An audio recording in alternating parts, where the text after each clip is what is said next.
Right now, Knox County commissioners are getting ready to vote on a $1 billion budget for next year. The county started its public budget hearing about an hour ago. They are set to vote on the spending plan once the hearing is over. Let's take a live look right now into the meeting. That is what you are seeing. Now, this is the second time commissioners have discussed the budget and will likely be the last before giving final approval. The proposed budget would send nearly 67 cents of nearly every tax dollar to education funding. It also includes a 3% pay raise for every county employee. Although there is a slight increase from the current spending plan, there are no proposed tax increases. This is Mayor Glenn Jacobs' 8th and final budget of his tenure. And come August, voters will decide who will take his place. The Republican candidate is following in Mayor Jacobs'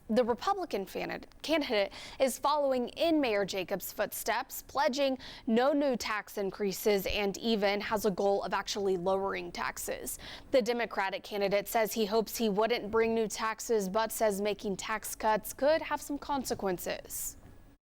I think that Mayor Jacobs has done a fabulous job, and our previous mayors as well have done a great job. You know, our budget has increased since 1999.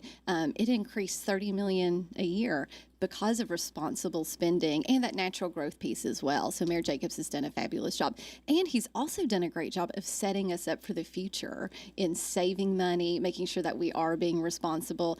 But with any large organization, with any small business, you know, I'm the daughter of 2 small business owners, in any business, in every family, we can always look for additional ways to save and cut, but also streamlining government, making it more efficient for communities and the people of Knox County.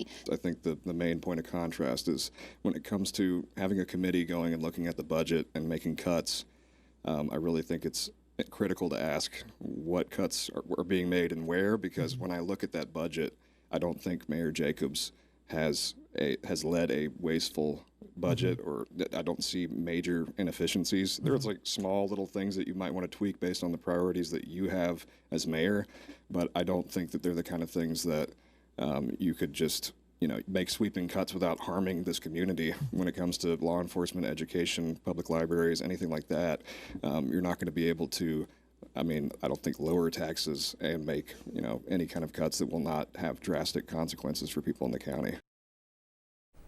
Right now, you can watch both interviews with Betsy Henderson and Bo Hawk, all for free. Just scan the QR code you see right there on your screen to download the WBIR streaming app on your smartphone or TV.